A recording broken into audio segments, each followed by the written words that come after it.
Okay, hello everyone.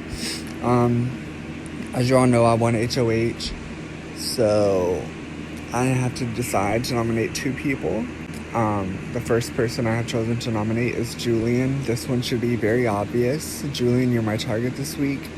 Um, for some reason, you decided not to give me any powers, and for some reason, you have a grudge against me, so you can go. And then my second nominee is going to be Eliza Glover. You haven't talked to me, haven't even added me as a contact. Um, but you're just a pawn, and I'm hoping Julian goes home, so good luck in veto.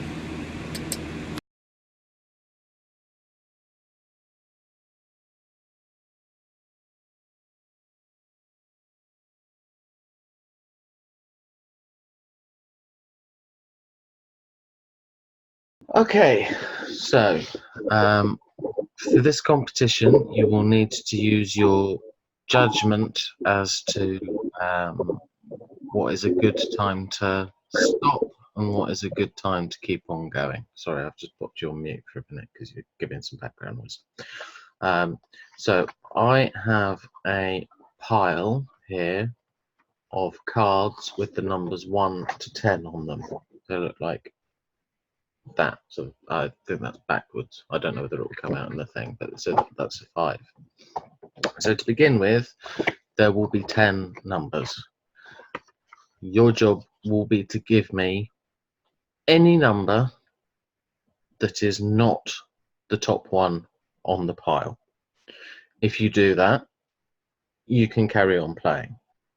So each time, your odds will get smaller and smaller. And even at the end, you'll have a 50% chance.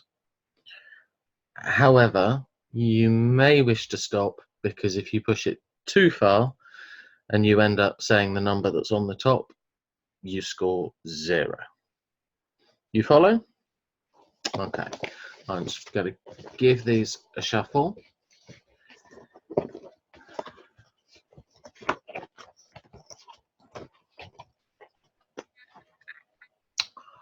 Okay. You can so give me your first number, which is not on top of the pile. I'm going to say 7. 6. You're all right. Do you want to carry on or do you want to stop? Carry on for now. Okay, so what number would you like to go for first? 1. Okay, that's a 9. Hi, Julian. I'm guessing you already know because you're waving at me, but just a reminder for anyone not privy, Julian is currently on a punishment and must issue a fairly humiliating precursor to any sentence that he wishes to say. Luckily for you, this veto should be able to be done with just hand signals and nods, shakes of the head. So. And then, are you going to shuffle every time, or are you just going to keep pulling from the same pile? I'm keep going from the same pile. Do you want to carry on? Yes. Okay. Next number. 2. 9. So we're trying not to have the first number. You want any number that's not on the top of The first pile. I'll say 10. I'll say 10. 7. I'll say 7. So you may have noticed the floor early on, and if you didn't, then I suspect Tim's clip may have begun to drop the penny for you. Anyway, the players were told the results on Skype, so I'm simply going to let you know what happened on here. So Dylan ended up getting to number 4. I'm going to stop. I'm going to stop. Okay. So you got 1, 2, 3, 4 in total, but you're not going to bust out. So Thanks, Dylan. Logan got to the third and then wiped out. Carry on. Okay. Um, 6. 6. Oh. Bad luck, Logan. Julian completed the lot.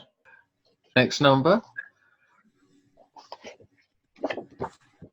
9. Keep going. Next number. Oh, look. You got all the way through them. As did Chandler. 4. Let's do number 3. 1. And let's do number 4. 6. You beat the idiot test. Kevin, on the other hand, got to number 3 and then wiped out. Yeah, I'm gonna carry on. Okay. 5. Sorry, Kevin. Damn it. All right. But Tim also got to the end. And that meant that 3 players had made it all the way through the pack. So we needed a tiebreaker. So this is a normal style of the tiebreak. So the answer will be a number. And in the event of a tiebreak being needed, it will be the person who gets closest to it without going over. When I posted all the introduction videos on 10 Gauged, obviously they each got a different number of points when they finished up, people plussing and negging them. So what I want is how many points were gained between all 12 introduction videos by the time they stopped being eligible to be voted on. 0, because you're mass negged. I mean, that is theoretically a possible answer. I can, spoiler alert, tell you that it was at least somewhat higher than 0. Okay. I know it's your question this time. Got it. Okay. So, if I recall, your blogs did not really get in the top blogs. That doesn't necessarily mean so. I'm thinking there's no time limit on my hand. I'm not going to look. Oh, I can't. I guess I can, but I'm not going to. I'm not going to give you all the time. I'll keep my hands in the thing while thinking.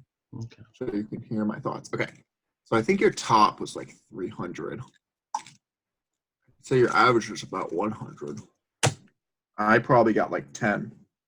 I dropped my pencil. I got it. Okay. All right. This is gonna be a random guess. I knew I should have wrote these things down. So there's 12.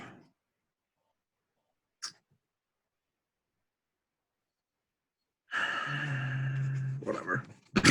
Actually, you know what? Just in case someone went the same way. I'm gonna regret this, but I'm gonna write 1201, 1,201. 1,201. Okay. All right, show me. 691. 691. You ready? Okay, show me what you got. 650. Okay. So we knew that one of them would be the winner. But what was the actual answer? Have you made your guess? Well, I can tell you that Tim was way off base and had flown over. But had the other two? They were quite close together. Below 650 and Julian would win. Above 691, Chandler would win. In the middle, it was a bit more of a lottery. Ultimately, the answer was 844. and that meant that Chandler became the third person in a row to defend their HOH win with the veto. What would he decide to do with it?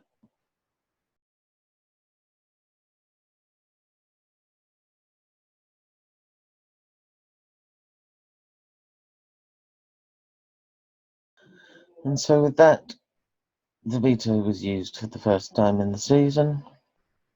Dylan came down, Ethan went up, and the eviction would be between Ethan and Julian.